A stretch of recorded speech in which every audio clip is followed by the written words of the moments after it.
দর্শক স্বাগত জানাচ্ছি আমাদের নিয়মিত জন্য এখন প্রকাশ অনুষ্ঠানে। জুলাই জাদুঘর সংগ্রামের জনগণের সংগ্রাম আত্মত্যাগকে জাতীয় স্মৃতিতে স্থায়ীভাবে ধারণের ঐতিহাসিক উদ্যোগ বলে মন্তব্য করেছেন প্রধানমন্ত্রী তারেক রহমান। জুলাই স্মৃতি জাদুঘরের উদ্বোধন শেষে তিনি বলেন, জুলাই অভ্যুত্থান কোনো একক ব্যক্তি বা দলের অর্জন নয়, ঐতিহাসিক এই বিজয়ের মহানায়ক জনগণ। আর এনসিপির নাহিদ ইসলাম বলেছেন, ফ্যাসিবাদ বিরোধিতায় দেশের সব রাজনৈতিক দল ঐক্যবদ্ধ রয়েছে। এদিকে জুলাই নিয়ে করা প্রামাণ্যচিত্রের ২৪-এর আন্দোলনকারীদের যথাযথভাবে তুলে দেওয়া হয়নি এমন অভিযোগ এনে রাষ্ট্রপতির অনুষ্ঠানস্থল ছেড়ে চলে গেছেন এনসিপি নেতারা। অন্যদিকে দেশে আরেকটি বিপ্লব অনিবার্য দাবি করে সবাইকে প্রস্তুত থাকার আহ্বান জানিয়েছেন জামায়াতের আমির ডাক্তার শফিকুর রহমান। দেশে আসেন, দেখা হবে রাজপথে, শেখ হাসিনার উদ্দেশ্যে এমন কথা বলেছেন ভারপ্রাপ্ত রাষ্ট্রপতি হাফিজউদ্দিন আহমেদ। মোটামুটি এসব বিষয় নিয়ে আজ আমরা কথা বলবো। গোটা আয়োজন জুড়ে আপনাদের সাথে আছি আমি মোস্তফা কামাল স্বপন। আমাদের আজকের যে অনুষ্ঠানের নাম দিয়েছি সেদিন এদিন, এই বিষয়ে কথা বলার জন্য স্টুডিওতে আজকে আমন্ত্রণ জানিয়েছি ফরিদুল হক, যুগ্ম সদস্য সচিব এনসিপি, আছেন ব্যারিস্টার জোহরত আদিব চৌধুরী, সংসদ সদস্য। দুজনকেই ধন্যবাদ জানাচ্ছি আজকে আসার জন্য। আচ্ছা, আমি শুরু করি ব্যারিস্টার জোহরত আদিব চৌধুরী, আপনাকে দিয়ে শুরু করতে চাই। আজকে তো জুলাই যে গণ অভ্যুত্থান, সেই দিনটি আজকে আমরা পালন করছি। আজকের দিনটিতে দেখলাম যে মোটামুটি সবাই একসাথে একই মঞ্চে কথা বলছে, কিন্তু গত ৫-৬ মাস ধরে দেখলাম যে আসলে ব্যাপক কাদা ছোড়াছুড়ি ছিল, একে অপরের বিরুদ্ধে নানা অভিযোগ আওয়ামী লীগ ইস্যুতে বা অন্য দল ইস্যুতে। সেই জায়গাটা থেকে আপনাকে জানতে চাবো যে অভ্যুত্থান পরবর্তী বাংলাদেশের রাজনীতি ঠিক কতটা পরিবর্তন হয়েছে? একটা বড় পরিবর্তনের জন্যই যে অভ্যুত্থান, সেই জায়গাটায় আমরা এখন কোথায় দাঁড়িয়ে আছি? ধন্যবাদ আমাকে আমন্ত্রণ জানার জন্য, এবং ধন্যবাদ দিয়ে শুরু করছি আমার সহ আলোচককেও। জুলাই গণ অভ্যুত্থানের ২ বছর পূর্তিতে আমরা কোথায় দাঁড়িয়ে আছি? আমি তো মনে করি আমরা খুব ভালো একটা জায়গায় দাঁড়িয়ে আছি। আপনি যেটা বলছিলেন যে ৫-৬ মাসে কাদা ছুড়াছুড়ি, আমরা রাজনীতিবিদ, রাইট? রাজনীতিবিদ, আমরা বিভিন্ন দল নিয়ে আমরা একটা ফ্রি অ্যান্ড ফেয়ার ইলেকশনের মাধ্যমে আজকে একটা সরকার পেয়েছি, একটা স্ট্রং বিরোধী দল পেয়েছি, সাথে আমরা মানে যে আমরা ফ্রি অ্যান্ড ফেয়ার একটা ডেমোক্রেটিক প্রসেসের থ্রুতে আজকে আমরা দাঁড়িয়ে আছি। এই অবস্থাতে অবশ্যই আমরা সবাই তো আর এক দল করি না, এটা তো বাকশাল টাইপের কিছু না যে আমরা সবাই এক কথা বলে সবাই একসাথে একই কথাতে বলবো। এবং এক্স্যাক্টলি ডেমোক্রেসির বিউটি হচ্ছে গিয়ে যে we will have our difference of opinion, but at the same time আমরা কি এফেক্টিভ একটা পার্লামেন্ট পেয়েছি। আমি যে আমার সৌভাগ্য হয়েছে দ্বিতীয় অধিবেশন থেকে জয়েন করা, বাজেট অধিবেশনে আমি দেখেছি obviously we had our serious কি বলবো ডিফারেন্স অফ অপিনিয়ন। কয়েকটা জায়গাতে খুব সুন্দর সুন্দর বক্তব্য এসেছে সব পক্ষ থেকেই, কিন্তু দিন শেষে আবার যখন বাজেট পাশের দিনের কথা যদি আমি বলি, সেদিন কিন্তু খুবই সুন্দরভাবে আমরা যে সময়ের আগেই অনেকটা এটা আনপ্রেসিডেন্টেড ওয়েতে সময়ের আগেই আমরা ক্লোজ করতে পেরেছি। সো এবং ওইখানে আমি দেখেছি সবাই একসাথে হয়ে এসেছেন। কারণ কি? আমরা দেশের জন্য কাজ করছি। কারণ প্রত্যেকটা দলের মাথায় আছে যে একটা ইলেকশন হয়েছে, আজকে এই অবস্থানে এসেছি, ৫ বছর পরে আরেকটা ইলেকশন হবে, তখন আমরা কিন্তু আবার আমরা জনগণের মুখের সামনে দাঁড়াবো এবং আমরা একটা এক্সপেকটেশন নিয়ে যাব। সো এই অবস্থাতে আমি মনে করি অবশ্যই আমাদের মধ্যে ডিফারেন্স অফ অপিনিয়ন থাকবে, অনৈক্য থাকবে, হয়তোবা কিছুটা রাজনীতির মাঠে আমাদের কালচারাল যেভাবে হয়ে এসেছে কিছুটা কাদা ছুড়াছুড়ি চলে আসে। আমরা তো ওভারনাইট চেঞ্জ হতে পারবো না, আমাদের জাতিগতভাবে কিছুটা আমাদের চ্যালেঞ্জেস আছে। বাট ওভারঅল যদি আমি মনে করি মানে যদি কি ইন্ডিকেটার্স দেখি, অবশ্যই আমি মনে করি রাজনৈতিকভাবে এই মুহূর্তে বাংলাদেশ একটা আমাদের সার্বভৌম দেশ হিসেবে আমাদের গর্ব করে মাথা উঁচু করে দাঁড়িয়ে থাকার মতো একটা সমালোচনা বলেন বা আলোচনা বলেন, সেটা হচ্ছে যে বিএনপির ভাগ্য ভালো, বলা হয় যে বিএনপির ভাগ্য ভালো যে তারা সংসদে দুর্বল বিরোধী দল পেয়েছে। দুর্বল কিভাবে বলা চলে? আমাকে বলেন, যেটা হচ্ছে জামাতে ইসলামী, এনসিপি, উনারা কোন অংশে দুর্বল? উনারা কি মানে এই যে সংসদে অনেকে নিউকমার এই দৃষ্টিকোণ থেকে বলে না না, আমাদের সংসদে ৩৫০ এমপির মধ্যে ২৬০ জন, আমি মানে প্লাস মাইনাস হতে পারে, ২৬০ জনই কিন্তু নতুন, আমিও একজন নতুন। হ্যাঁ, তো আমরা যদি দেখি, হ্যাঁ আমাদের মধ্যে কিছুটা হয়তো বা পড়াশোনার গ্যাপ থাকতে পারে, ইভেন আমার মধ্যেও আছে, আমিও এক্সপার্ট না, যে পার্লামেন্টের প্রথম গিয়েছি। তো অবশ্যই যারা সিনিয়র পার্লামেন্টেরিয়ান আছেন, ওনাদের কথাবার্তা, ওনাদের প্রসিডিউরাল নলেজ অনেক বেশি, ওনারা কথাবার্তা অনেক বেশি যে কি বলবো সংসদে যেরকম কিছুতে অ্যাট্রাক্ট করা যায় ওইরকম বক্তব্য দিতে পারছেন। হয়তো বা জামাতে আর এনসিপির মধ্যে কিছুটা গ্যাপ থাকতে পারে, কারণ ওনারা ওভারঅল মানে এনসিপি তো সম্পূর্ণই নতুন, রাইট? কিন্তু আমি যদি দেখি যে এনসিপির আমার তরুণ নেতারা কি যে মানুষের দৃষ্টি আকর্ষণ করতে পারছেন, অবশ্যই আমি ওনাদেরকে অবশ্যই আমার মনে করি একজন দক্ষ কম্পিটিটর হিসেবে পেয়েছি।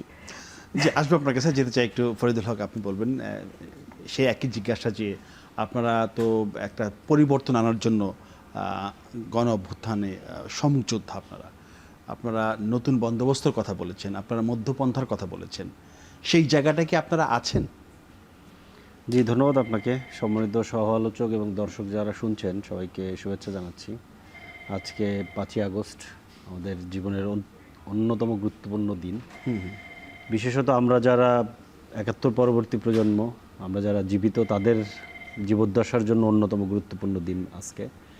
তো এই দিনে আমি যারা জুলাই গণ অভ্যুত্থানের মধ্যে যারা শহীদ হয়েছেন তাদের আত্মার মাগফিরাত কামনা করছি। যারা আহত এবং দৃষ্টিশক্তি হারিয়েছেন তাদের সুস্বাস্থ্য এবং দীর্ঘায়ু কামনা করতেছি। জি, আপনার প্রশ্নটা ছিল হচ্ছে যে মানে আপনারা নতুন বন্দোবস্তের কথা, নতুন বন্দোবস্তের ক্ষেত্রে যেটা কিন্তু হয় আপনারা যে কিন্তু আছেন ডানপন্থার দিকে। আচ্ছা, নতুন বন্দোবস্তের ক্ষেত্রে যেটা হয় যে নতুন বন্দোবস্ত এখানে একটা খুব কৌশলে, এটা আপনারা মিডিয়ার লোকেরাই করেছেন।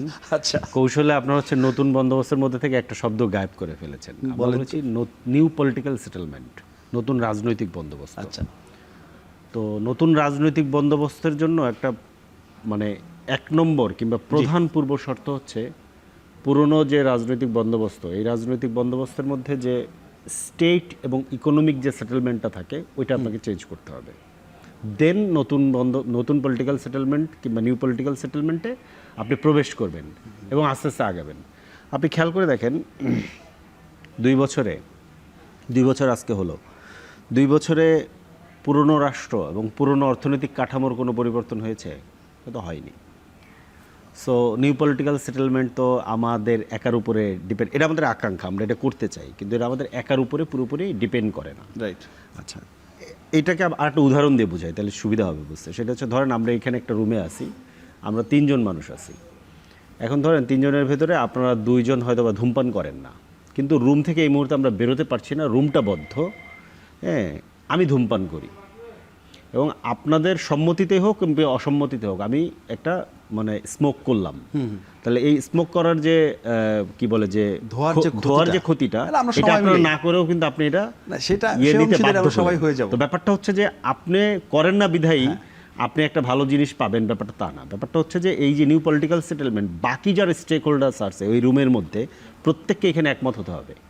মানে আপনি খেয়াল করে দেখেন, আমরা মানে 3রা আগস্ট যখন 1 দফার ঘোষণা হচ্ছে, 1 দফার ঘোষণার মধ্যে একটা গুরুত্বপূর্ণ শব্দ আছে হচ্ছে ফ্যাসিবাদী ব্যবস্থার বিলোপ। আমি আরেকটু ইলাবোরেট করে যদি বলি, আমরা গণ অভ্যুত্থানের সময় আমি নিজে এই কথা বহু জায়গায় বলছি, এখনও বলি, সেটা হচ্ছে যে আমাদের সামনে প্রধানত 3টা লক্ষ্য ছিল। একটা লক্ষ্য হচ্ছে ফ্যাসিস্ট শক্তির পতন, যেটা হয়েছে 5 তারিখে। 2 নম্বর লক্ষ্য ছিল হচ্ছে যে আধিপত্যবাদী শক্তি, যে আগ্রাসী শক্তি আমাদের সার্বভৌমত্বের উপরে জেকে বসেছিল, যাদের শেল্টারে এখানে আধিপত্যবাদী শক্তি ফ্যাসিস্টরা আমাদের ঘাড়ে চেপে বসেছিল, ওদের পরাজয়। সেটাও আমরা কিন্তু ওই সময় উইন করেছি। আপনি খেয়াল করে দেখেন, গণ অভ্যুত্থান যখন চলতেছে বহু জায়গাতে, যখন আমরা পুলিশের সাথে ফাইট করতেছি রাস্তায় খালি হাতে, তখন আমরা স্লোগান দিচ্ছি দিল্লি না ঢাকা। দিল্লি তো এখানে ছিল না, কিন্তু আমরা কেন স্লোগান দিচ্ছি? আসলে তো ছিল দিল্লি। সো ওইটাকেও কিন্তু আমরা পরাজিত করেছি। হ্যাঁ, সে আস্ফালন করতেছে বিভিন্ন পর্যায়ে, ওটাকে আমাদেরকে ডিল করতে হবে, সেটা একটা ডিফারেন্ট ইস্যু, কিন্তু আমরা পরাজিত করেছি। 3 নম্বর আমাদের আকাঙ্ক্ষা ছিল যে যেই ব্যবস্থার উপরে ভর করে এই ফ্যাসিবাদী শক্তি আমাদের ঘাড়ে চেপে বসলো, এবং ওইরকম একটা ব্যবস্থা থাকলেই একটা আধিপত্যবাদী শক্তি এখানে ওইরকম হেজিমনি ক্রিয়েট করতে পারে যে আপনার পুরো সিস্টেমের উপরে সে কন্ট্রোল নিয়ে নিতে পারে সেইখানে না থেকেও। আচ্ছা, ওইরকম ব্যবস্থা, ওই ব্যবস্থাটাই হচ্ছে ফ্যাসিবাদী ব্যবস্থা। ওইটার বিলোপের প্রশ্নে যদি আসেন, তাহলে বিলোপ তো হয়নি। বিলোপ যদি না হয় তাহলে আপনি নিউ পলিটিক্যাল সেটেলমেন্ট কীভাবে করবেন? এটা তো মানে সম্ভব না। কেন বিলোপ হচ্ছে না? বিএনপি দায়ী? প্রধানত বিএনপি দায়ী। আচ্ছা, প্রধানত বিএনপি দায়ী, আরো অনেকের দায় আছে, এস্টাবলিশমেন্টের অনেকেই এটার সাথে, যেহেতু বড় দল বিএনপি এবং তার রাষ্ট্রীয় ক্ষমতা। বিএনপি হচ্ছে গণ অভ্যুত্থানে আমাদের কি বলে যে আমাদের কমরেড, আমাদের সহযোগী। হ্যাঁ, আমরা একসাথে লড়াই করছি। বিএনপির সবচেয়ে বেশি ত্যাগ স্বীকার করেছে বিএনপির নেতাকর্মীরা। ধরেন ওয়াসিম যে কারণে জীবন দিয়েছে, ওয়াসিমকে এইরকম ধরেন ফ্যাসিবাদী ব্যবস্থা টিকিয়ে রাখার জন্য জীবন দিয়েছিল। বিএনপির একেবারে প্রধান সহ বিএনপির যত নেতা আছে ওয়াসিমের কবরের সামনে যায় বলতে পারবে যে ওয়াসিম এইরকম বাংলাদেশের জন্য জীবন দিছিল? এটা বলতে পারবে না। যদি বলে, এটা প্রতারণা করে বলবে।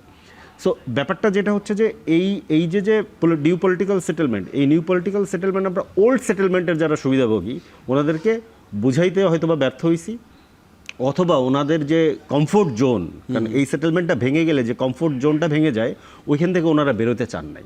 এখানে আমাদের ধরেন এক ধরনের কি বলবো যে আমরা এককভাবে এটা পারিনি। এটা যদি আপনি বলেন এই ব্যর্থতা আমাদের আছে। মধ্যপন্থার কথা আপনি যেটা বলেছেন, মধ্যপন্থা মানেই হইতেছে কোনো কি বলে যে আকাশ থেকে পড়া কোনো ব্যাপার না। আরেকটা জিনিস হচ্ছে মধ্যপন্থা মানেই আপনি কোনো দেখতে আপাত দৃষ্টিতে যারা ডানপন্থী তাদের সাথে আপনার কোনো অ্যালাইনমেন্ট থাকবে না, কিংবা আপনার সাথে তাদের কোনো সম্পর্ক থাকবে না, সংযোগ থাকবে না। আপনাকে যেটা দেখতে হবে, যেটা নিয়ে বারবার অভিযোগ করা হয়, ধরেন 11 দলীয় যে নির্বাচনী ঐক্য, 11 দলীয় নির্বাচনের ঐক্যের মধ্যে কোথাও তাদের যে নির্বাচনী ইশতেহার কিংবা যে পলিটিক্যাল ইশতেহার নাই। 11 দলীয় নির্বাচনী ঐক্যের একটা নির্বাচনী ইশতেহার আছে, দলগুলোর আলাদা আলাদা ইশতেহার আছে। আদর্শিকভাবে তো আপনার পলিটিক্যাল কোনো ইশতেহারই তো নাই, আদর্শিকভাবে তো হওয়ার নাই, মানে সুযোগই নাই, আদর্শিকভাবে এক হওয়ার সুযোগ নেই। কিন্তু দলগুলোর যে স্টেটমেন্ট আছে কিংবা যে ইশতেহার আছে, সেখানে কেউ কি ইসলামিক রাষ্ট্রের কথা বলছে, কেউ শরিয়ার কথা বলছে। আমরা তো আসলে জুলাই সনদ যেটা বিএনপিও যেটা চায়, আমরা জুলাই সনদের ভিত্তিতে একটা গণতান্ত্রিক রাষ্ট্র চাচ্ছি। এখন গণতান্ত্রিক রাষ্ট্র কি যারা কোট দেখতে ডানপন্থী কিংবা যারা ইসলামিক দল করেন, তারা কি গণতান্ত্রিক রাষ্ট্র চাইতে পারবেন না? নাকি তাকে আপনি কথাই বলতে দিবেন না? সেটা তো সেই পুরনো যে ধরেন মাদ্রাসার ছাত্রের কোনো ভয়েস নেই এখানে, তার কথা বলার কেউ নাই। তো এই যে জায়গাটা, মানে দেখতে আপাত দৃষ্টিতে ডানপন্থীদের সাথে জোট করলেই আপনি কিন্তু ডানপন্থী হয়ে যান না, এটা একটা ব্যাপার। আরেকটা ব্যাপার হচ্ছে, দেখেন ডানপন্থীদের সাথে জোটের প্রশ্ন যদি দেখেন, বাংলাদেশে ঐতিহাসিকভাবে বিএনপি আওয়ামী লীগ দুই দলই বিভিন্ন সময় ডানপন্থীদের সাথে জোট ছিল। বিএনপিকে এখানে সবচেয়ে বেশি এগিয়ে রাখা যায়। ইভেন এইবারের জোটেও তো ডানপন্থীরা তাদের সাথে ছিল, তো জমিয়তুল উলামা ইসলাম ছিল না? ডানপন্থীদের সাথে বিএনপিও সংসার করছে, আওয়ামী লীগও করেছে, আপনারাও করছেন। আমাদের জায়গাটা হচ্ছে, আমরা যেটা বলছি সেইখানে আপনি কোনো ডানপন্থা দেখছেন কিনা। আমাদের যে পলিটিক্যাল ইশতেহার, আমাদের 24 দফা আছে, আমাদের 36 দফা ইলেকশনের ইশতেহার আছে, এইখানে কোনো ডানপন্থী এলিমেন্ট আছে কিনা। এখন ধরেন মনে করেন আমি নামাজ পড়ি, মসজিদে যে বক্তৃতা দিই, এই জন্য যদি আপনি আমাকে ডানপন্থী বলেন, আপনি বলতে পারেন, আমার কোনো অসুবিধা নেই। কিন্তু আমরা পরিষ্কারভাবে মনে করি আমরা কোনো বামপন্থী একটা ধরেন তথাকথিত সেকুলার স্টেট, যেটা একটা দিল্লির প্রজেক্ট, এইটা যেমন আমরা চাই না, আবার ধরেন আমরা একটা ডানপন্থী একটা ইসলামিক স্টেট, এইটাও আমরা চাই না। আমরা একটা গণতান্ত্রিক রাষ্ট্র চাই। এইটাকে যদি ধরেন ডান দিকে হেলে পড়া মনে হয়, তাহলে আমাদের কিছু করার নেই। কিন্তু আমাদের অবস্থানটা একদম পরিষ্কার। ব্যারিস্টার জহরত, আপনার কাছে আসতে চাই, সেটি হচ্ছে যে এই যে মানে ফ্যাসিবাদ বিলোপের কথা তিনি বলেছেন, পুরোপুরি হয়নি, মানে হয়নি, সেই জায়গাটায় বিএনপির দিকে কি অভিযোগের তীর মারা যায় কিনা? কারণ বিএনপি এই মুহূর্তে সবচেয়ে বড় দল এবং বিএনপি এই মুহূর্তে রাষ্ট্রীয় ক্ষমতায়, ফলে ক্ষমতায় থেকে যেটা করা যায় বাইরে থেকে সেটা করা সম্ভব নয়। এর দায়িত্ব কি আপনারা নেবেন যে ফ্যাসিবাদ বিলোপের ক্ষেত্রে আপনাদের ভূমিকা? আমাদের যেটা সমস্যা হচ্ছে, আমরা না মানে ইন জেনারেল আমার কাছে মনে হয় আমরা সব কিছু ওভারনাইট চাই।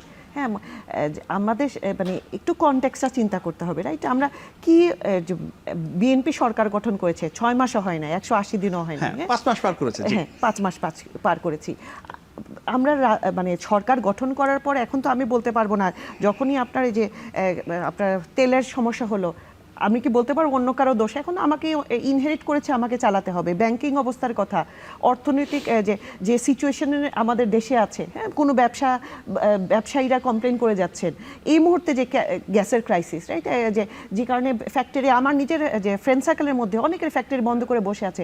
মানে তারা যে খুব বড় ব্যবসায়ী তাও না, তারা মিডল যে একটা সাইজের ব্যবসা চালায়, কিন্তু গ্যাসের নাই। এখন তাকে তো তার স্যালারি দিতে হবে, তাকে সে যদি শ্রমিককে স্যালারি বন্ধ করে দেয় তাহলে তো আবার শ্রমিক বিদ্রোহ হবে। So the challenges we have inherited, এই চ্যালেঞ্জেসগুলোকে ওভারনাইট সলভ করা সম্ভব না। তাহলে আপনাকে কি করতে হবে? আপনাকে স্টেপ বাই স্টেপ ধৈর্য ধরে কাজগুলো করতে হবে। It will take time. Nobody promise যে ওভারনাইট আমরা যে চেঞ্জ করে ফেলবো। এখন ফ্যাসিবাদী, উনি যেটা বলছিলেন আমার সহ ফ্যাসিবাদ বিলোপ, আমরা কি বলি নাই? আমাদের যে মানে আমাদের মাননীয় প্রধানমন্ত্রী, আমাদের নেতা, উনি কি ক্লিয়ারলি বলেন নাই? ডকুমেন্টেড ওয়েতে পার্লামেন্টে দাঁড়িয়ে উনি বলছেন জুলাই সনদের প্রত্যেকটি অক্ষরে অক্ষরে বাস্তবায়িত হবে। কিন্তু আপা দেখেন, জুলাই সনদ নিয়ে এনসিপি বা জামাতের পক্ষ থেকে বারবার বলা হচ্ছে যে এই সনদ নিয়ে বিএনপি প্রতারণা করেছে আমাদের সাথে। আর আপনি এর আগে যেটা বললেন যে গ্যাস, বিদ্যুৎ বা বিনিয়োগ, এগুলো কিন্তু বৈশ্বিক সমস্যা, এগুলো নিয়ে ছাড় আছে আপনাদের। কিন্তু জুলাই সনদ বা গণভোট, এই বিষয়ে কিন্তু জামাত এবং এনসিপির পক্ষ থেকে কড়া সমালোচনা আছে যে এটা আপনারা আসলে পাত্তাই দিচ্ছেন না, গুরুত্বই দিচ্ছেন না, এবং এটার সাথে আপনারা সরাসরি প্রতারণা করেছেন, তারা এই ভাষাই বলছে। এখন মানে কেউ চাইলে যে কোনো শব্দই ব্যবহার করতে পারেন, হ্যাঁ, প্রতারণার মতো কঠিন শব্দ ব্যবহার করতে পারেন। আমরা যে মানে ফ্রিডম অফ স্পিচ আছে, right, we will not complain about that. But আমার কথা হচ্ছে, আমি আমার দলকে যে অন্ধবিশ্বাসের চোটে আমি বলছি না যে আমার দল যে যা করছে পারফেক্ট, আমি যুক্তি দিয়েই বলি, হ্যাঁ, আমাদের কি এখানে যে ডিফারেন্স অফ অপিনিয়নটা আমার কাছে মনে হয় এটা হচ্ছে মোর অফ যে আমি ইনস্টেড অফ সাবস্টেন্সিয়াল ডিফারেন্স, আমরা জুলাই সনদে কি সাইন করেছি, বিএনপি সাইন করেছি, এটা তো সবার হাতে হাতে আছে, রাইট। তারপর বিএনপি এখন কি করছে, আমরা একটা কমিটি করেছি, ওনারা বলছেন কমিটি হবে না, কমিটিতে ওনারা পার্টিসিপেট করলেন না, ওয়াক আউট করলেন। কমিটিতে বসে কথা বললে কি মানে দুনিয়া উল্টাই যেত? সো বিএনপি যে করে নাই, বিএনপির প্রথম কমপ্লেন আসলো, হ্যাঁ, সম্মিলিত ব্যাংক নিয়ে প্রথমে কমপ্লেন। আমি দেখলাম যে সোশ্যাল মিডিয়া, পেপার, এভরিওয়্যার খুললেই যে সম্মিলিত ব্যাংক পিছিয়ে যাচ্ছে, বিএনপি কাজ করবে না। কি হচ্ছে আমাদের? কিন্তু সম্মিলিত ব্যাংকটা এখন ফর্মে হয়েছে, এমডি এসেছেন, ডিরেক্টররা এসেছেন, এবং বরঞ্চ আমি শুনছি যে আমলা যারা আছেন তাদেরকেও সরিয়ে ফেলা হবে, যাতে করে এটা একটা প্রফেশনাল ড্রিভেন একটা ব্যাংক হিসেবে চলে। সো না করতে থাকলেও কাজ কিন্তু হচ্ছে। আজকে নিউজ পেপারে, গতকালকে নিউজ পেপারে দেখলাম গৃহায়ণ মন্ত্রণালয়ের আন্ডারে যে আপনার বিভিন্ন পদায়ন হবে, বিভিন্ন বদলি হবে, সবগুলা কি লটারির মাধ্যমে হচ্ছে, যাতে করে ট্রান্সপারেন্সি থাকে। সো কাজ কিন্তু হচ্ছে। আমরা এখন যেটা হচ্ছে যে প্রতারণার মতো কঠিন শব্দ ব্যবহার করলে আসলে আলোচনার টেবিলে না বসে আসলে কোঅপারেশনটা কি পাচ্ছি আমরা? মানে যেটা ওনাদের এক্সপেকটেশন যে হ্যাঁ গণভোট নিয়ে কি আমরাও তো চাইলে অনেক কড়া শব্দে বলতে পারি যে গণভোটটা আসলে কোয়েশ্চেনগুলো কি ওয়াজ ইট এগ্রিড? না, আপনাদের পক্ষ থেকে তো কিছু নোট অফ ডিসেন্ট ছিল। এক্স্যাক্টলি। সো আমরা নোট অফ ডিসেন্ট দিয়ে আমরা বলেছি জুলাই সনদ, আমরা যদি প্রতারণা তো করতাম তাহলে তো আমরা বলতাম জুলাই সনদ 100% এগ্রিড, বা সাইন করে বলতাম হ্যাঁ চলেন যাই। কিন্তু আমরা নোট অফ ডিসেন্ট দিয়েছি না, আমরা আমাদের যেখানে মনে করেছি আমাদের ডিফারেন্স অফ অপিনিয়ন আছে আমরা সেটা ডকুমেন্টেড করেছি, এবং আমরা এটাই বলছি, বারবার বলছি যে আমরা যেভাবে আমরা জুলাই সনদ আমরা স্বাক্ষর করেছি ঠিক এভাবেই আমরা বাস্তবায়ন করব। এখন 5 মাসে আমরা কমিটি করেছি, কমিটিতে ক্লিয়ারলি বলা হচ্ছে যে কমিটি শুধু একা ডিসিশন নিবে না, সবার সাথে ফিডব্যাক নিয়ে কাজগুলো হবে। সো সেখানে কোঅপারেশনটা না দিয়ে এই যে পার্লামেন্টে ওয়াকআউট করলাম, বাইরে আমি মানে কড়া ভাষায় কথা বললাম, কোঅপারেশনটাও তো আসতে হবে। এটা তো বিএনপি একা করতে পারবে না। উই হ্যাভ আ পার্লামেন্ট, পার্লামেন্টে সব দলের রিপ্রেজেন্টেশন আছে, সবাই মিলে আমরা কাজটা করি। যদি দেখে যে না প্রিন্সিপাল লেভেল দেখা গেল যে জুলাই সনদ এখন যেটা এই যে প্রতারণার মতো কথা আছে যে বিএনপি, আপনি কমিটিতে দাঁড়িয়ে বলেন যে না এটা আপনি বলেছিলেন, এখন আপনি বদলাচ্ছেন কথা, তারপরে এসে বলতেন, মিডিয়াতে গিয়ে বলতেন যে দেখেন বিএনপি এইভাবে প্রতারণা করছে, মানে without any basis, without any specific example. এই যে এটা ঢালাওভাবে রাজনীতির মাঠ গরম করার কৌশল, উইচ ইজ ফাইন। রাজনীতির দল থাকলে রাজনীতির মাঠ গরম থাকবে মাঝে মধ্যে, ঠিক আছে, কিন্তু কোঅপারেশনটাও থাকতে হবে। ফরিদুল হক, আপনারা কি রাজনীতির মাঠ আসলে গরম করার জন্য এগুলো বলেন? আচ্ছা, মানে এইটা ধরেন খুব আচ্ছা, বিরোধী দলের অন্যতম একটা গুরুত্বপূর্ণ দায়িত্ব হচ্ছে রাজনীতির মাঠ গরম করা। সেটাই, এটা প্রথমে ইয়ে করে নিলাম, ওটা স্বীকার না, বলা হয় যে আপনারা সংসদে যতটা লিবারেল নমনীয়, রাজপথে ঠিক ততটাই গরম। সংসদের তো একটা নির্দিষ্ট প্রসিডিউরের মধ্যে চলতে হয়, সো ওইখানে তো ধরেন ওই প্রসিডিউরের বাইরে যাওয়া যায় না, তাহলে আবার ওই যে ইয়ে খাইতে হয়, কি বলে ওইটাকে, স্পাঞ্জ খাইতে হয়। সো ওইখানে একটা অসুবিধা আছে। যেমন আপনার জন্য যে অসুবিধা, ধরেন উনি যেহেতু পার্লামেন্টে আছেন, উনি সব কথা বলতে পারবেন না, আমি বলতে পারবো, আমি যেহেতু পার্লামেন্টে নাই, ঠিক আছে। সো এইরকম ব্যাপার আছে। তো যাই হোক, আমাদের যেই কারণে এই জায়গাটাতে বিরোধের জায়গাটা এইটা, মানে ওই যে আমি আবার বললাম ফ্যাসিবাদী ব্যবস্থার বিলোপ। ফ্যাসিবাদী ব্যবস্থার মধ্যে পার্লামেন্ট পড়ে কিনা? পার্লামেন্টে তো ফ্যাসিস্ট পার্লামেন্ট, ফ্যাসিবাদী কাঠামোর পার্লামেন্ট। আপনি খেয়াল করেন কীভাবে ফ্যাসিবাদী কাঠামোর পার্লামেন্ট। দুটো উদাহরণ দিই। এখনও এই পার্লামেন্ট চলতেছে 72-এর সংবিধান অনুযায়ী। 72-এর সংবিধানে দুটো আর্টিকেল, 142 আর হলো 70। 142 অনুযায়ী কারো যদি 2/3 মেজরিটি থাকে, এবং আর্টিকেল 70 অনুযায়ী 2/3 মেজরিটি যার কাছে আছে ওই দলের প্রধান যেভাবে চাইবেন সেভাবে উনি সংবিধান এফোর করতে পারবেন। যেটা দুইটা উদাহরণ আমরা দেখেছি, চতুর্থ সংশোধনী এবং পঞ্চদশ সংশোধনী।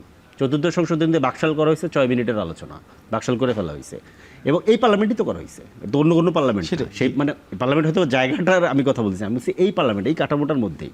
পঞ্চদশ সংশোধনী জনগণের রক্ত দিয়ে অর্জন করা যে তত্ত্বাবধায়ক সরকার ব্যবস্থা, এটাকে বাতিল করে দেওয়া গেছে, এই পার্লামেন্টে তো করা হয়েছে, ওই কাঠামোটা তো এখনো আছে। আমরা যেটা বলছি, যেই আর্গুমেন্টটা আমরা একেবারে গণঅভ্যুত্থানের পর থেকে ঐক্যমত কমিশন, সংস্কার কমিশনগুলোর মধ্য দিয়ে, এইগুলো তো সেটেলড ইস্যু ছিল যে আপনি এবার মানে 48টা প্রস্তাব ছিল যেটা হচ্ছে সংবিধান পরিবর্তনের, ওইটার উপরে তো গণভোট হয়েছে। গণভোট আমাদেরকে কেন করতে হলো? গণভোট করতে হয়েছে কারণ এই যে মৌলিক যে সংস্কারগুলো আপনি এই পার্লামেন্টারি সংশোধনী করে আপনি এটা পারবেন না। এই সংস্কারগুলো করতে হলে আপনাকে একটা সংবিধান সংস্কার পরিষদ করতে হবে। এই জন্য আমাদেরকে কিন্তু গণভোট করতে হয়েছে।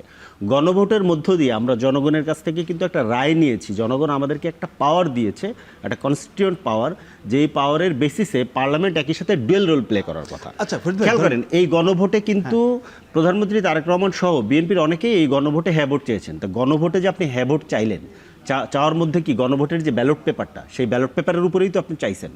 ধরেন ওইখানে আপনার একমত দ্বিমত আছে, সবারই একমত দ্বিমত আছে। আপনি জুলাই সনদে বিএনপি যা যা করতে চায়, আমাদের সব জায়গায় কি একমত আছে? আমরা তো একমত নাই, কিন্তু বিএনপি যেহেতু মেজরিটি পাইছে তারা এটা করবে, তাদের নোট অফ ডিসেন্ট অনুযায়ী। এটাতে আমাদের আপত্তি নেই তো।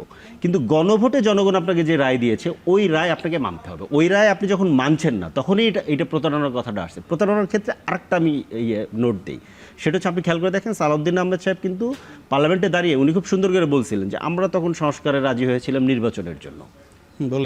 এটা তো ধরেন আপনি জনগণকে যে কমিটমেন্ট করলেন, কমিটমেন্ট করে এসে ক্ষমতাটা পাওয়ার পরে আপনি কথা উল্টে দিলেন। এই ধরনের প্রবণতা কিংবা এই ধরনের বক্তব্য কিন্তু আমরা দেখেছি। আমার খুব কাছের পছন্দের বড় ভাই শেখ রবিউল আলম, উনি আপনার ধরেন এই যে যোগাযোগ মন্ত্রী, উনি বলছে যে নির্বাচনের আগে আমরা বলছিলাম, পার্লামেন্টে দাঁড়িয়ে বলছে, নির্বাচনের আগে আমরা বলছিলাম যে এই টোল উঠাই দিব, নির্বাচনে জেতার জন্য অনেক কথা বলতে হয়। এইটা হচ্ছে যে ভঙ্গি, এইটা তো প্রতারণা। এইটা আমরা জুলাইয়ের পরে এটা আমরা চাই না, এটা প্রতারণা। আপনি যদি তখন এটা না মানতেন, আপনি চাইলেন কেন? ব্যাপারটা হচ্ছে যে চাইছে হচ্ছে দুইটা কারণে। একটা কারণ হচ্ছে যে এইটা যদি না চাইতো তাহলে এই পরিমাণ ভোট পাইতো না, এটা তারা তখন বুঝতে পারছে। নির্বাচনটাও কিন্তু জরুরি ছিল। হ্যাঁ অবশ্যই, আমাদের তো আপত্তি নেই তো, আমাদের আপত্তি দেশ যেদিকে যাচ্ছিল। আরেকটা ব্যাপার ছিল, আরেকটা ব্যাপার হচ্ছে খেয়াল করেন, যদি কোনো কারণে বিএনপি 209টা আসন পাইছে না, 10টা আসন যদি কম পাইতো, তাহলে কি আপনি মনে করেন গণভোট মানতো না? অবশ্যই তখন মানতো, কারণ তখন তারা আবার সংবিধান পরিবর্তন করতে পারতো না। তো এই যে প্রতারণা, এটা তো মানুষ বুঝে। এইটা আপনি যতই টেকনিক্যাল টার্ম বলেন, যতই আপনি আইনি ভাষায় বলেন, এটা মানুষকে আপনি এটা বোঝানো কঠিন। মানুষ এটা বুঝে। এবং আরেকটা ব্যাপার কি, 6 মাস যে গেল, 6 মাসে আপনি দেখেন গুরুত্বপূর্ণ যে সংস্কারের যে অধ্যাদেশগুলো, এই সংস্কার পরিষদের বাইরে যেগুলো 133টা অধ্যাদেশ, গুরুত্বপূর্ণ অধ্যাদেশগুলো সুপ্রিম কোর্ট সচিবালয় বাতিল করে দেওয়া হয়েছে, মানবাধিকার কমিশন বাতিল করে দেওয়া হয়েছে, গুম অধ্যাদেশ বাতিল করে এখন আবার হচ্ছে যে এমনভাবে করা হচ্ছে ওইটা আসলে করার কোনো মানে না। আমি জানি না এটা আপনি জানেন কিনা। হ্যাঁ, এই যে প্রবণতা, এই প্রবণতা তো এটা তো পরিষ্কার যে আপনি আসলে পুরনো রাষ্ট্রটাকে টিকিয়ে রাখেন। এসব কারণে আপনারা প্রতারণা বলছেন। এটা তো এই কমিটমেন্ট ছিল যে এটা তার পরিবর্তন পরে এসে আপনার কাছে যাবো যে আপা এ বিষয়ে যদি কিছু বলে। দর্শক একটা বিরতি নিচ্ছি, ফিরছি শীঘ্রই, আশা করি সাথেই থাকবেন। দর্শক, বিরতির পর আবারও ফিরলাম আলোচনা। আমরা কথা বলছিলাম সেদিন এদিন নিয়ে। আমি যেটা চাই ব্যারিস্টার জহরত, আপনি একটু বলবেন যে জামায়াতের আমির ডাক্তার শফিকুর রহমান, তিনি একটু কথা বলেছেন যে দেশে আরেকটি বিপ্লব অনিবার্য হয়ে পড়েছে, এই জন্য তিনি সবাইকে প্রস্তুত থাকতে বলেছেন। এটা আজকে বলেছেন। আচ্ছা, এর আগে তিনি বলেছিলেন যে ঘরে ঘরে দুর্গ গড়ে তুলতে হবে, তখনও সবাইকে প্রস্তুত থাকতে বলেছিলেন। এনসিপির নাহিদ বলেছিল যে ঢাকা থেকে বড় আন্দোলনের ডাক আসবে, প্রস্তুত থাকেন। মানে এখন কি এমন অবস্থা হচ্ছে যে এত বড় বড় আন্দোলনের ডাক আসবে? আর একটা বিপ্লব, এটা বিপ্লব না গণ অভ্যুত্থান, কারণ বিপ্লব হইতে 36 বছর লাগে ধরি আর কি, কিন্তু সেই জায়গাটায় আর একটা বিপ্লব কতটা যৌক্তিক, মানে আপনারা কিভাবে দেখছেন? আচ্ছা, প্রথম কথা হচ্ছে যে এইটা দুঃখজনক। মানে আমরা আসলে আমাদের জনগণ কি অবস্থা দিয়ে যাচ্ছে আমাদের এটা ফিল করতে হবে না? আমরা তো মানে রাজনীতি কেন করি? দেশের মানুষের জন্য তো করি, রাইট? দেশের মানুষের ভাগ্য পরিবর্তনের জন্য করি। আমার দেশে এখন আমার কি দরকার? আমার অর্থনৈতিক চাকাটাকে আমার ঘোরানো দরকার। অর্থনৈতিক চাকা সম্পূর্ণ স্থবির হয়ে আছে, এটাকে ঘোরানোর জন্য আমাদের অবস্থা খুবই খারাপ, তলানিতে আছে, কর্মসংস্থান নেই বললেই চলে। আপনার ঢাকা শহরে যে টেসলা রিক্সাতে ভরে গেছে কেন? মানুষজনের তার গ্রামে কোনো কাজ পাচ্ছে না, সে টেসলা রিক্সা। আপনি যদি মানে ওদের সাথে কথা বলেন, আপনি টের পাবেন যে টেসলা রিক্সাও যে আমি ইনিশিয়ালি শুনেছিলাম যে অনেকে ড্রাইভার চাকরি ছেড়ে দিয়ে, প্রাইভেট কারের ড্রাইভার সে চাকরি ছেড়ে দিয়ে টেসলা চালাচ্ছে। কেন? রোজগার ভালো। এখন দেখবেন আপনি মানে 20টা 30টা পড়ে আছে, খালি বসে আছে, কারণ এত বেশি চলে আসে supply versus demand, right? Tesla রিক্সা ঢাকা শহর ভরে গেছে কেন? মানুষ গ্রামে কাজ পাচ্ছে না, সে বাধ্য হয়ে ঢাকায় আসতেছে। তাদের কাজ দেওয়ার জন্য, কর্মসংস্থান বাড়ানোর জন্য, অর্থনৈতিক চাকা ঘোরানোর জন্য আমার কি দরকার? স্টেবিলিটি দরকার। হ্যাঁ, এখন মানে স্টেবিলিটিটা কি শুধু একটা সরকার পারবে না, কখনোই না, আমাকে সেটা তো সবাইকে মিলে কাজ সবাইকে নিয়ে করতে হবে। right? এই দায়িত্ব কি শুধু সরকারের? তাও কিন্তু না। আজ বাদে কাল যদি আপনি ইলেকশন হয়, সেখানে তো আপনাকে যেতে হবে, সবাইকে যেতে হবে। গিয়ে আপনি তখন কি বলবেন যে আমি সরকার চালাতে দেই নাই? মানে is that a good argument?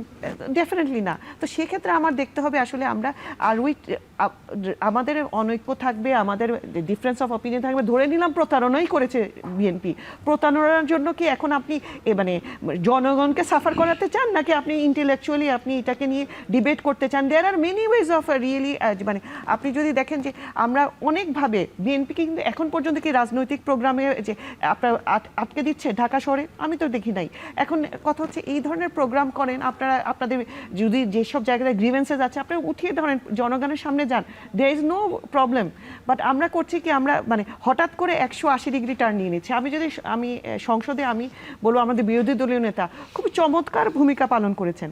আমি যেটা আমার কাছে অ্যাজ আ ইয়াং পার্লামেন্টারিয়ান আমার কাছে যেটা স্মরণীয় থাকবে, যে আমি যখন বাজেটের পাশের দিন দেখলাম আপনার হচ্ছে দেয়ার আর ফিডব্যাক, রাইট, যে আমাদের বিরোধী দলীয় নেতা উনি ফিডব্যাক দিলেন, তারপর আমাদের বক্তব্য দিলেন, তারপর আমাদের মাননীয় প্রধানমন্ত্রী বক্তব্য দিলেন। মাননীয় প্রধানমন্ত্রী অনেকগুলা চেঞ্জেসের কথা উনি বললেন।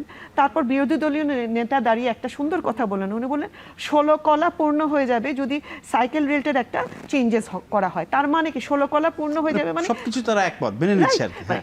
Such a nice গেস্টার, right. এতে করে আমার মনে হয়েছে যে না, এই পার্লামেন্টে যে আমি বসেছি, আমি অংশগ্রহণ করছি, আমি দেশের জন্য কাজ করছি, যেখানে আমার দুজন সিনিয়র মানে মাননীয় প্রধানমন্ত্রী একদিকে মানে আমার সরকার দলীয় সংসদীয় দলের নেতা, ওইদিকে বিরোধী দলীয় নেতা, সব we are coming to the same point because of আমাদের পিপলের ওই জায়গায় ডেভেলপমেন্টটা হাই করে। সো সেই সুন্দর মোমেন্ট দেখলাম আমি। এই কবেকার কথা, এটা 30শে জুনের কথা, রাইট, বাজেট পাশের দিনের কথা। আজকে কয়দিন হয়েছে, মানে এত মানে what has actually went wrong, I don't know, I really don't know. অবশ্যই আমাদের অনেক হয়তো চ্যালেঞ্জেস আছে, হ্যাঁ, যে আমাদের সংস্কার নিয়ে আমাদের ডিফারেন্স অফ অপিনিয়ন আছে, বাট এইটারও তো বিভিন্ন ফোরাম আছে। আমি একটু আগে বলছিলাম যে আমাদের একটা কমিটি হচ্ছে, আসেন বসেন, 5 জনের নাম দেন, 5 জন বসুক, কথা বলুন, প্রত্যেকদিন গিয়ে বের হয়ে এসে বলেন যে এরা ঠিক মতো বলে নাই। কিন্তু এইভাবে করলে হয়তো দেশটা আসলে না রাইট ওয়েতে যেত। না হলে এই যে আমরা কাকে মজাটা দিচ্ছি, আমরা মজা দিচ্ছি যাদের এই যে ফ্যাসিস্টদেরকে আমরা তাড়ালাম, সেই ফ্যাসিস্টরা এখন মজা পাচ্ছে। যা যা ঘটনাগুলো ঘটছে, এই যে ল্যাঙ্গুয়েজ ইউজ করাতে, অবশ্যই মানে অতিরিক্ত গরম হলে কারোর জন্যই ভালো না। যে এটা ট্রান্সলেটেড হচ্ছে কিভাবে, দেখা যাচ্ছে বিভিন্ন এলাকাতে ছাত্ররা যে মামলায় জড়িয়ে যাচ্ছে, এটা কি রাইট? সো আমাদের সিনিয়র যারা আছেন রাজনীতিবিদদের মধ্যে একটু মানে কথা আমাদেরকে একটু পলিটিক্যালি যে ওয়েতে বলতে হবে, যেটাতে করে টু মাচ না হয়ে যায়। এখন কি পলিটিক্যালি কথা বেশি চেয়ে কি অন্য কোনো কথা বেশি হয়? এই যে আপনি মানে আপনি যখন এই যে এই কথা কথার কারণে বলেন, অনেক কিছু হয়ে যাচ্ছে, যা আমরা দেখছি আর কি, আপনি নিশ্চয়ই বলেন, জানেন। এটা কি কাম্য? এটা তো কোনোভাবে কাম্য না। এই যে আমরা কথায় কথায় যদি আমরা এখন পার্টিকুলার, আমার কাছে আরেকটা জায়গাতে খুব দুঃখ লাগে। আমি যতবার দেখেছি আমাদের সিনিয়র নেতৃবৃন্দরা কিন্তু তরুণ এনসিপি যারা সংসদ সদস্য আছেন ডেকে নিয়ে খুব সুন্দর করে কথা বলেন। হ্যাঁ, মানে আমি নিজে পার্সোনালি এনকারেজ হই যখন আই সি যে মানে আমার ইয়াং ব্রাদার্স, আমার young sisters are giving such a nice speech. হ্যাঁ, মানে I get inspired, I learn from them.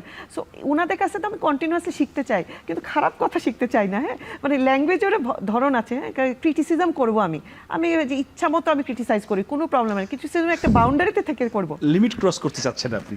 ওকে, আমি যেটা চাই ফরিদুল হক, আপনি জানাবেন একটু যে এই যে জামায়াতের আমির, মানে আপনাদের অ্যালাইন বা আপনাদের 11 দলীয় জোটের তিনি তো গুরুত্বপূর্ণ নেতা, তো তিনি যে বিপ্লবের ডাক দিতে চাচ্ছেন, আপনারা কতটা প্রস্তুত বা প্রস্তুতি নেওয়ার কথা বলছেন? বা আপনাদের যে নেতা নাহিদ ইসলাম, তিনিও কিন্তু কয়েকদিন আগে বলেছিলেন যে ঢাকা থেকে বড় আন্দোলনের ডাক আসবে, আপনারা রেডি থাকেন। আপনারা কি রেডি? না, জনগণ তো রেডি। জনগণ গণভোটে হ্যাঁ ভোট দিয়েছে না? গণভোটে হ্যাঁ ভোট দেওয়ার মাধ্যমে জনগণ তো একটা বৈপ্লবিক রায় দিয়েছে। তো একটা গণভোটন কিছুদিন আগে হলো। না, আমি গণভোটের রায়ের কথা আমি বলছি। গণভোটের রায়ের মধ্য দিয়ে একটা বৈপ্লবিক রায় কিন্তু জনগণ দিয়েছে। এখন সমস্যাটা যেটা আমাদের কি বলে যে বোঝাপড়ার মধ্যে যেখানে ডিফারেন্স হয়, সেটা হচ্ছে যে বিপ্লব মানে সবসময় আক্ষরিক অর্থে যেভাবে আমরা বিপ্লব দেখি তা না। মানে আপনি যদি, আমরা যে ফ্যাসিবাদী ব্যবস্থা বিলোপের কথা বলেছি, ফ্যাসিবাদী ব্যবস্থা বিলোপ যদি রিয়েলি আপনি করতে পারেন, এটা তো একটা বৈপ্লবিক কাজ। এখন এটা করার জন্য আপনাকে জীবন দিতে হবে, ভাঙচুর করতে হবে, আন্দোলন করতে হবে, এটা না Not হতে necessary, পারে। সেটার কোনো শান্তিপূর্ণ প্রয়োজন পথেই নেই। এটা Right. হতে পারে, Right. শান্তিপূর্ণ আন্দোলনের মধ্য দিয়ে ওটা হতে পারে। এখন ধরেন বা আপনি জাস্ট কল্পনা করেন যে এই যে 70% মানুষ জনগণ যে রায় দিয়েছে, হ্যাঁ, এই মানুষ আগামীকালকে রাস্তায় নেমে এসে বসে থাকলো, বললো যে এটা যতক্ষণ পর্যন্ত বাস্তবায়ন না করবেন আমরা ঘরে ফিরবো না। আপনি কি পুলিশ দিয়ে আজকে তাদেরকে মোকাবেলা করতে পারবেন? সরকারকে তো তখন, এই সরকারকে তো এটা মানতে হবে, এই সরকার তো ওই পথে যেতে পারবে না, তাই না? সো আমরা যেহেতু এটা চাই, আমরা তো চাইবো যে জনগণ এটার জন্য আবার রাস্তায় নেমে আসুক, শান্তিপূর্ণ পথেই নেমে আসুক। সো কলটা গভর্নমেন্টের হাতে। এখন ব্যাপারটা হচ্ছে যে ওইটা যখন হবে, এটা আসলে একটা বৈপ্লবিক ব্যাপার, এটা আসলেই বৈপ্লবিক ব্যাপার। মানে দেখেন, আপা অনেকগুলো সমস্যার কথা বলতেছেন, অনেকগুলো সংকটের কথা বলতেছেন। আমি যদি সময় এখানে তো আসলে সময় পাওয়া যাবে না, কিন্তু আমি কানেক্ট করে ইচ অ্যান্ড এভরি সমস্যাকে কানেক্ট করতে পারবো যে এই সমস্যাগুলো আপনার এই ফ্যাসিবাদী ব্যবস্থার সাথে একদম ওতপ্রোতভাবে জড়িত, একদম প্রত্যেকটা জায়গা। মানে আপনি যদি দেখেন, আজকে ইন্টারেস্টিং একটা উদাহরণ দিই আপনাকে। এই যে মহামান্য রাষ্ট্রপতির যে প্রোগ্রামটা, মুক্তিযুদ্ধ মন্ত্রণালয়ের যে প্রোগ্রামটা, এই প্রোগ্রামে যখন হট্টগোল হচ্ছে, এটাকে হট্টগোল শব্দই বলতে হচ্ছে, যখন হট্টগোল হচ্ছে, স্বরাষ্ট্রমন্ত্রী সাহেব এটাকে থামানোর চেষ্টা করতেছেন। পুলিশের একজন বড় কর্তা এসে তার কানে কানে বলতেছেন আস্তে করে, স্যার এদেরগুলো সবগুলোকে বের করে দেই। উনি কিন্তু বললেন যে না, দরকার নেই। খেয়াল করেন, এই যে পুলিশ কর্মকর্তা এটা বলতে পারলো, আমি জানি না এই ভদ্রলোককে, এই পুলিশ কর্মকর্তা যেটা বলতে পারলো, মানে হাউ ডেয়ার হি। এইরকম একটা রাষ্ট্র আছে বিধায়ী পুলিশের এই লোকটা এরকম মনে করে যে এদেরকে বের করে দিতে হবে। হ্যাঁ, কারণ হচ্ছে ও পুরনো পুলিশ, 1861 সালের আইনেও চলে। আচ্ছা। 1861 সালের আইনে তো আমি আমার দেশের পুলিশকে আমি চালাবো না, তো এটাকে আমি পরিবর্তন করবো, তো কারণ আমি ট্যাক্স দিই ওকে প্রতিদিন। আচ্ছা ফজলুল ভাই, হ্যাঁ, যেটা হয়েছে যে এটা ফ্যাসিবাদী ব্যবস্থার সাথে এটা কানেক্টেড, প্রামাণ্যচিত্র কথা বলতে হবে। প্রামাণ্যচিত্রে এটা আমি আপনাকে জানতে চাইতাম, আপনি যেহেতু একটু আনলেন আলোচনায়, প্রামাণ্যচিত্রে অনেক কিছু দেখানো হয় না, মিসিং আছে। সেইটা কিন্তু দেখানোর পরে আপনাদের পক্ষ থেকে প্রতিবাদ জানানো হয়েছে, এবং তখন মুক্তিযুদ্ধ বিষয়ক প্রতিমন্ত্রী, মুক্তিযুদ্ধ বিষয়ক মন্ত্রী ওনারা ক্ষমা চেয়েছেন, বলেছেন যে এটা সংশোধন করা হবে, এর আমরা বসি। আমি পুরো ভিডিওটা দেখেছি, অনেকবার রিকোয়েস্ট করা হচ্ছে, আক্তার ভাইয়ের নাম ডাকা হচ্ছে যে আপনি এসে কথা বলেন। তারপর ওখানে রাষ্ট্রপতি উপস্থিত ছিলেন এবং বিদেশি অনেক ডেলিগেট, বিদেশি অনেক মেহমানরা সেখানে ছিলেন, এবং তারা দেখলাম খুবই মানে সারপ্রাইজ হচ্ছেন অ্যাটিটিউড দেখে সবাই। শেষ পর্যন্ত আক্তার উনি ঘোষণা দিয়ে চলেই গেলেন, মানে চলে না গিয়ে বসে থেকে আপনারাই বলছেন যে ফ্যাসিবাদ ইস্যুতে সব দল আমরা এক জায়গায় আছি, কিন্তু দেখেন জুলাইয়ের এই বড় একটা অনুষ্ঠানে আপনারা এক জায়গায় নেই, চলেই গেলেন। না, জুলাইয়ের এটা ধরেন, এটা হচ্ছে আমাদের ক্রিয়াটা নিয়ে বলেন, প্রতিক্রিয়াটা আমাদেরকে কেন দেখাতে হলো? ইভেন প্রতিক্রিয়া যখন দেখাচ্ছি, যেটা হচ্ছে সংশোধনের জন্য ক্ষমা চেয়েছে, প্রতিক্রিয়া যখন দেখাচ্ছি, আপনি দুইজনের কথা বললেন, একজনের কথা আপনি ইয়ে করে গেছেন, সেটা হচ্ছে যে মুক্তিযুদ্ধ মন্ত্রণালয়ের যে প্রতিমন্ত্রী, উনি তো খুবই মানে মাস্তানের মতো কথা বললেন, মাস্তানি ভাষায় কথা। মন্ত্রী মহোদয় ভালোভাবেই বলেছেন, উনি মাস্তানির মতো কথা। উনি সবসময় যেটা করে, যে দেখা যায় না মাঝে মধ্যে ভিডিওর মধ্যে, ধরেন সিনিয়র নেতাদেরকে ধাক্কায় ফুল দিতে সামনে চলে যায়, তো উনি মনে করতেছেন মন্ত্রণালয় বোধহয় এরকম। ব্যাপারটা এরকম না, ওনাকে এখন ব্যাপারটা হচ্ছে যে এই ধরনের এলিমেন্টসগুলো আছে, গভর্নমেন্টের মধ্যে আছে, সরকারি দলের মধ্যে আছে। এখন এটাকে দল কিভাবে ট্যাকেল করবে? দল ট্যাকেল করার জন্যই ওই যে আবার ওইখানে আমি আসবো, বারবার এই কথা বলবো, এটা কুমিরের খাসকাটা গল্প। যতদিন পর্যন্ত এটা না হবে, এই খাসকাটা গল্প আমরা বলতে থাকবো, কারণ এইটা আমরা আমাদের জীবনের খুব গুরুত্বপূর্ণ সময়, ফ্যাসিস্টের সময়, আমাদের ধরেন জীবনের খুব কি বলে যে তারুণ্যদীপ্ত যে সময়গুলো, এই সময়গুলো রাতের পর রাত তো আমরা নষ্ট হয়েছে, আমাদের জীবন নষ্ট হয়েছে, আমাদের ক্যারিয়ার নষ্ট হয়েছে, এই বোঝাপড়া এটার মধ্য দিয়ে আমরা এসেছি। তো আমরা দেখেছি যে প্রত্যেকটা জিনিস কানেক্টেড।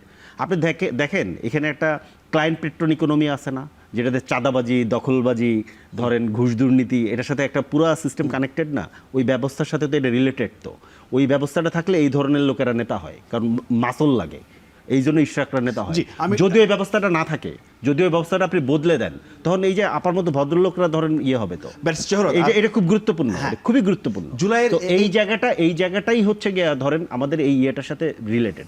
এখন ব্যাপারটা হচ্ছে যে আপনি ডকুমেন্টারিটা আপনি দেখেছেন, এখন জুলাই গণ অভ্যুত্থানকে আমাদের কয়েকজন আমলার হাতে তুলে দিতে হবে, এবং এই যে ধরেন ইতিহাসের উপর দখল নেওয়ার যে ধরেন নোংরা কায়দা, এই নোংরা কায়দা বিএনপি করলে সেটা একটু আমাদের জানতে কথা চাবো। বলতে হবে। জি, ব্যারিস্টার জোহরের থেকে কিছু জানতে হ্যাঁ, চাবো যে এবং আমরা তো খুব জেন্টেলি এটাকে ধরুন ওয়ার্কআউট করেছি। এটা আরো মানে আমাদের আরো লোকজনরা আরো খুব ক্ষুব্ধ ছিল। আমাদের এক মানে গণ অভ্যুত্থানের ওয়ান অফ দ্য গুরুত্বপূর্ণ ফেস মাহিন সরকার, তাকে বের করে দেওয়া হয়েছে ওইখান থেকে, প্রায় ধাক্কা দিয়ে বের করে দেওয়া হয়েছে। ব্যারিস্টার জোহরত, আপনার কাছে জানতে চাই, সেটি হচ্ছে যে এই যে ডকুমেন্টারি যে প্রামাণ্যচিত্র দেখানো হলো, সেই জায়গায় কিছু অসঙ্গতি আছে। এইটা মন্ত্রী, প্রতিমন্ত্রী বা যারা ছিলেন সবাই মোটামুটি স্বীকার করেছেন যে হ্যাঁ, এটা আমরা সংশোধন করে নিব, আপনারা বসেন, অনুষ্ঠানটা শেষ করি। যেহেতু রাষ্ট্রপতি আছে, বিদেশিরা আছেন, তো শেষ পর্যন্ত তারা থাকেননি, চলে গেছেন। কিন্তু তাদের প্রতিক্রিয়া হচ্ছে যে এইটা কেন করা হলো। বিষয়টা হচ্ছে যে ধরেন এই প্রামাণ্যচিত্র ওখানে দেখানোর আগে কি কেউ দেখে নাই, মানে সরকারের পক্ষ থেকে ওই মন্ত্রণালয়ের যারা আছেন গুরুত্বপূর্ণ, তারা কি একটাবার দেখেন নাই যে ওইখানে আবু সাইদের ছবি নাই, ওখানে খালেদা জিয়ার ছবিও নাই? মানে এই জায়গাগুলো তো কেন কাজ হচ্ছে না, এই গাফিলতিটা কেন? প্রথম কথা হচ্ছে যে গাফিলতি তো সরকার মেনে নিয়েছে। আমাদের মন্ত্রী সাহেব তো হ্যাঁ, হাত তিনি জোর করে ক্ষমা ক্ষমা চেয়েছেন। চেয়েছেন, হ্যাঁ, হ্যাঁ। সালাউদ্দিন সাহেব আমাদের মানে যে উনারাই বলেন যে আমাদের দলের মানে একজন one of the most important নেতা হচ্ছে আমাদের স্বরাষ্ট্রমন্ত্রী, মাননীয় স্বরাষ্ট্রমন্ত্রী। উনি পর্যন্ত ব্যক্তিগতভাবে উনি বলছেন। তারপরও এই যে রিয়াকশনটা, হ্যাঁ, মানে আমি যখন আপনি ক্রিয়াটা ভুল এবং এটা স্বীকার হয়ে যায়, তখন কিন্তু প্রতিক্রিয়াটাই তখন মানুষের Soft হয়ে আসার কথা। প্রতিক্রিয়াটাই আমি তখন দেখবো যে প্রতিক্রিয়াটা আপনার কেমন। আমি ভুল করতেই পারি, মানুষ ভুলের ঊর্ধ্বে না। আমাদের সরকার কখনোই বলে না, আমাদের মির্জা ফখরুল সাহেব নিজেই স্বীকার করেছেন যে আমি তো দেখছি কিছু বদলায় নাই। আপনি তিনি আমাকে বলেছেন বলেন গত 5 মাসে আসলে কিছুই বদলা নেই, প্রধানমন্ত্রী ছাড়া। মানে আমি আমলাতান্ত্রিক যে জটিলতা, আপনাকে মানে আমার যে আমলা উনাকে এই জায়গা থেকে অন্য জায়গায় নেওয়া হচ্ছে, কয়েকজনকে হয়তো বা আচ্ছা ঠিক আছে আগে ভাগেই ছেড়ে দেওয়া হচ্ছে, কিন্তু তারপরও আমলাকে মানে আমরা কি আমাদের 17 বছরে আপনি যে আমলারা যেভাবে ইউজ টু হয়ে গেছে, যেরকম ওই যে উনি বলছিলেন, আমি জানি না সত্যি মিথ্যা পুলিশ অফিসার কি বলেছিলেন কানে কানে, যদি এই কথা বলেই থাকেন যে উনারা তো দে আর ইউজ টু, হ্যাঁ, এই একটা সিস্টেমের মধ্যে দিয়ে ওনারা এইভাবেই ওনারাদেরকে তৈরি করা হয়েছে। এটা চেঞ্জ করা তো ওভারনাইট সম্ভব না। তো সেক্ষেত্রে ভুল হয়েছে, এখন ভিডিওটা ভুল, এখানে there is no question about it, আমরা স্বীকার করে ফেলছি অন রেকর্ড। এখন কথা হচ্ছে আমার কোথায় সবচেয়ে দুঃখ লেগেছে জানেন, যে ভিডিওটা যখন আমি দেখছিলাম আমার মানে আসলে এই যে হ্যাঁ, আমি ডিপ্লোম্যাটরা বের হয়ে যাচ্ছে, এই জায়গাটা আমরা বিব্রত হয়েছি যে আমরা বিশ্বের কাছে আমাদের চেহারাটা, আমাদের ভাবমূর্তিটা এটার কোথায় একটা যাচ্ছে। লং টার্ম এফেক্ট আছে। আপনি দেখেন প্রত্যেক যখন একটা আমার দেশে ইনভেস্টমেন্ট নিয়ে আমি কথা বলবো, আমার লোকাল ইনভেস্টমেন্ট বাড়াতে হলেও আমার কিন্তু we have a dependence on the foreign investors. Foreign investor যখন বাংলাদেশে ইন্টারেস্ট শো করবে, ইন্টারিম গভর্নমেন্ট চেষ্টা করেছিল, পারে না কেন, দেশ এই যে এখানে তো মানে পলিটিক্যাল গভর্নমেন্ট নাই, যে গভর্নমেন্ট আছে সে 2 দিন পরে চলে যাবে। সো এখন একটা পলিটিক্যাল গভর্নমেন্ট এসেছে, আমি দ্রুততার সাথে যদি নিয়ে আসতে চাই ফরেন ইনভেস্টমেন্টগুলো, আমি দীর্ঘদিন ফরেন ইনভেস্টমেন্ট নিয়ে কাজ করেছি। Always they look for the political stability in a country. তারা ট্যাক্স বাড়তি হয়তো বা মেনে নিবে যে ঠিক আছে ট্যাক্স বাড়তি আমি I will adjust, but political stability না হলে কেউ আপনার দেশে এসে ইনভেস্টমেন্ট করতে আসবে না, কারণ সে ভাববে যে আমি টাকা $100 মিলিয়ন নিয়ে আসবো, কালকে আমার এই $100 মিলিয়ন কি অবস্থা হবে, আমি বের হয়ে যেতে পারবো না। সো তারা কি করে, তারা কিন্তু এই এমবেসিগুলোর সাথে যোগাযোগ করবে, যে ইনভেস্টার আসতে চাইবে সে জিজ্ঞেস করবে তোমার দেশে কি অবস্থা। আজকের দিনটা আমাদের মানে জাতির ইতিহাসের জন্য চরম ইম্পর্টেন্ট একটা দিন। এই দিনে আমরা এই যে ফ্যাসিবাদের এগেনস্ট আমরা সবাই একসাথে, এই স্টেটমেন্টটা যদি আজকের দিনে আমরা না এস্টাবলিশ করতে পারি, আমরা ফরেন মানে সব ডিগনিটারিজদের সামনে যদি আমরা এরকম হট্টগোল করি, মনে করি this is the only way of expressing our difference of opinion, তাহলে এই মেসেজটা কিন্তু আমরা আমার দেশটাকে এই যে 5 মাসে যা হয়েছে, বা আমি যদি বলি ইন্টারিম সহই যদি ধরি, যা অগ্রগতি হয়েছে, আমরা কিন্তু পিছিয়ে নিয়ে যাচ্ছি। এবং এটা কে সাফারার হচ্ছে? জনগণ। এটা কিন্তু খুব একটা ইনসিডেন্ট, আপনি বলবেন একটা প্রোগ্রাম হয়েছে আমরা হট্টগোল করে ফেলছি, আমরা রক্ত গরম, কিন্তু এটা শুধু একটা ঘটনায় সীমাবদ্ধ থাকবে না। আজকে কিন্তু আমাদের প্রত্যেকটা মানুষের উপর অনেক বড় আকাঙ্ক্ষা। এই সংসদের পিছিয়ে যারা আমরা বসেছি, প্রত্যেকের কাছে জনগণের আকাঙ্ক্ষা অন্যরকম।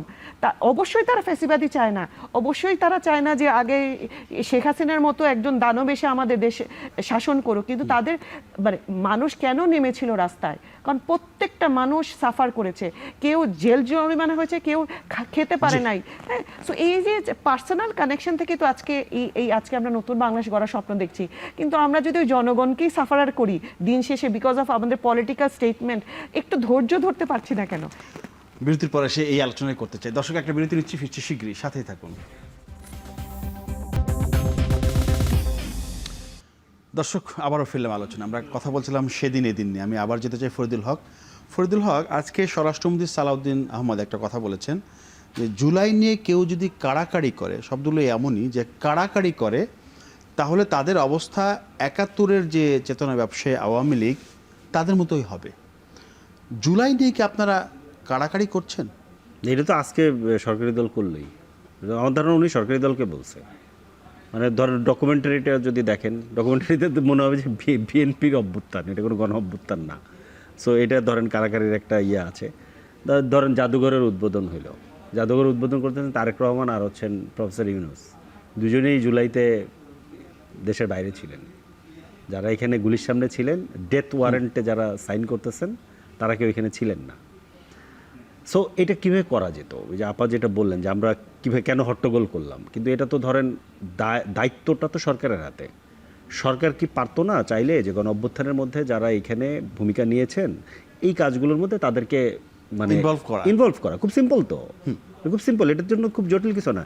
কিন্তু সমস্যাটা যেটা হয়েছে, আমি যে কারণে বারবার এটা খুব হার্শলি বলতেছি বিএনপিকে এটা বলার, আওয়ামী লীগকে বলার ভেতরে একটা জিনিস আমি একটু দিই, এটা মাঝে মাঝে দেই আমি আপনার সাথে, প্রথমবার আমি ওনাকে পার্সোনালি দিচ্ছি। সেটা হচ্ছে যে বিএনপিকে বলা আর আওয়ামী লীগকে বলা কিন্তু একরকম না। বিএনপিকে আমি বলতেছি বিএনপি যাতে এই ভুলটা না করে। আওয়ামী লীগের সাথে ব্যাপারটা তা ছিল না, আওয়ামী লীগের সাথে ব্যাপারটা ছিল তার সাথে আমার যুদ্ধ, বিএনপির সাথে আমার যুদ্ধ না। বিএনপি চাই যে বিএনপি সংশোধনগুলো হোক। এখন দেখেন, মানে এই যে বিএনপি যেই পথে রাষ্ট্র সরকার পরিচালনা করতেছে, এটা তো পুরনো পথ। আপনি সব কিছু আপনি চালাবেন, আপনি একটা ডেমোক্রেটিক স্টেটে সব কিছু আপনার হাতে থাকবে না, এটা আপনাকে মেনে নিতে হবে। নিজের লোকদের না চালালে তো দেশ এইভাবে চলবে। এইটা একটা কমপ্লিটলি একটা ভুল ধারণা। এটা কমপ্লিটলি একটা, ধরেন মনে করেন যে আমি কি বলবো, মানে একটা খুবই ন্যারো একটা একটা ধরেন আর্গুমেন্ট। এই আর্গুমেন্টের আসলে এই আর্গুমেন্টটা যারা দেয় তাদের সাথে আসলে আর্গুমেন্ট করাটাও কঠিন। নিজের লোক অলোকের বলে কিছু নাই। আপনি যেটা করতেছেন, আপনার যে যারা জনগণ কর্তৃক প্রত্যাখ্যাত লোক তাদেরকে আপনি প্রশাসক বানাচ্ছেন, সিটি কর্পোরেশনের প্রশাসক বানাচ্ছেন, জেলা পরিষদের প্রশাসক বানাচ্ছেন। কেন বানাচ্ছেন? আপনার কাছে আর লোক নাই। আর এই জায়গাগুলো আপনি কি করবেন সেটা আপনি দ্রুত ঠিক করেন। এটা করা তো খুব কঠিন কিছু না, নির্বাচনগুলো দেন, এটা করেন। এবং এই যে আপনি নিজে কমিটমেন্ট করতেছেন, 31 দফাতে আছে যে রাষ্ট্রীয় প্রতিষ্ঠানগুলোতে দলীয় নিয়োগ দিব না, 12টা প্রতিষ্ঠানে দেওয়া হয়েছে। ইভেন ইলেকশন কমিশনে একজন দলীয় লোককে ধরেন মানে অতিরিক্ত সচিব নিয়োগ দেওয়া হচ্ছে। এইগুলা মানে এটা এখন এসে এটা মানুষকে এটা বোঝানো, বিশেষত তরুণদেরকে এটা বোঝানো এটা কঠিন। এটা আমাদেরকে বুঝাইতে পারবেন না। এটা 2006 না। প্রবলেম যেটা হয়েছে 2006 থেকে যে 2026 মাঝখানে যে 20 বছর, আমার কাছে যেটা মনে হয় যে অনেকের কাছে 20 বছর ওনারা একটা হাইবারনেশনে ছিলেন, ওনারা ঘুমেছিলেন, ঘুম থেকে উঠে মনে করতেছেন আমরা 2006 থেকে আবার শুরু করছি। অনেকের মধ্যেই দেখবেন এই প্রবণতা আছে। শিক্ষামন্ত্রী ধরেন বাচ্চাদেরকে সামনে নিয়ে ভিডিও করে এটা পাবলিশ করতেছে আজকের দিনে উনি, যে আমরা খালেদা জিয়ার সাথে রাজনীতি করছি, তোমরা জায়মার রহমানের সাথে রাজনীতি। What is this? এটা কি? ও কি করবে না করবে, ওরা আপনার কাজ হচ্ছে ওকে ঠিকমতো শিক্ষা দেওয়া, সেই শিক্ষার ব্যবস্থা করা। আপনি এগুলো নিয়ে কথা বলা আপনার কাজ না। এরকম একটা অথর্ব লোককে শিক্ষামন্ত্রী বানায় বসে আছে।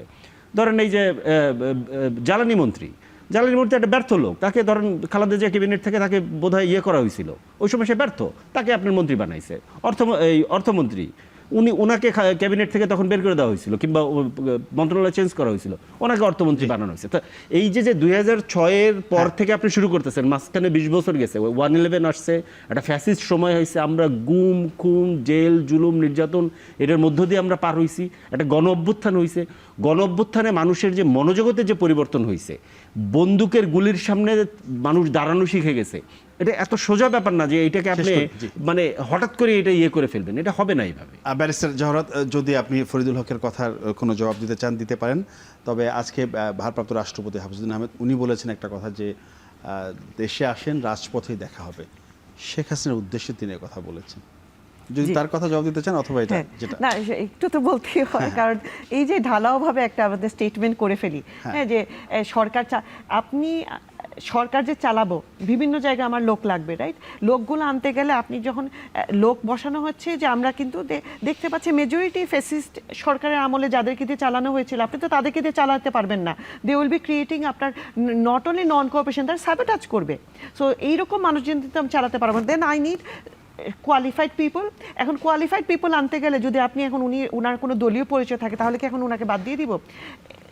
এবং ওনার রোলটা কি সেটাও আমার দেখতে হবে। উনি কি যে ম্যানেজারিয়াল রোলে যাচ্ছেন নাকি উনি মানে আপনার সুপারভিশন লেভেলে থাকছেন। চেয়ারম্যান পজিশনগুলো তো সুপারভিশন, বোর্ড অফ ডিরেক্টরস থাকবে, ওইখানে উনি চেয়ারম্যান হিসেবে বসবেন বা যে সো সেখানে তো প্রফেশনালসরা ম্যানেজমেন্টে আছে।